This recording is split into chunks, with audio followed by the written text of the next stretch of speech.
বাজে খেতে কোনো স্বাদ পাননি। তো জানটা চালিয়ে গেল লে তুই খাইলি। আমি আর আমার বর দুজনে মিলে সন্ধ্যার সময় রাধা মাধব মন্দিরে গেছিলাম। এখানে আমরা প্রায় দিনই আসি, জানো তো।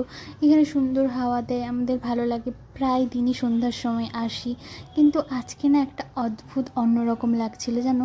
মন্দিরে ঢুকেই ঠাকুরের মুখটা এত সুন্দর লাগছিল যে বারবার তাকিয়ে থাকতে ইচ্ছে করছিল। জানো তো, মনে হচ্ছিল ঠাকুর যেন হাসি মুখে আশীর্বাদ করছে। জানো তো, এই মন্দিরের মধ্যে ঢুকলে কেমন যেন একটা অদ্ভুত শান্তি লাগে।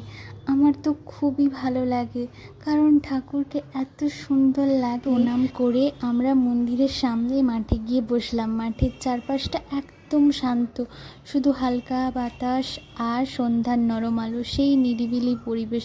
বসে বসে আমি আর আমার বর গল্প করছিলাম, সাথে ছিল কুরকুরে, ছিল টাটা গ্লুকোজ, যেটা আমার খুব বাজে লেগেছে। জানো তো, এই সাধারণ সন্ধ্যাটা আমাদের কাছে খুবই মূল্যবান। ঠাকুরের আশীর্বাদ সবার জীবনে থাকুক। আবার দেখা হবে নতুন ভ্লগে। সবাই ভালো থাকবেন। আজকের মতো বাই।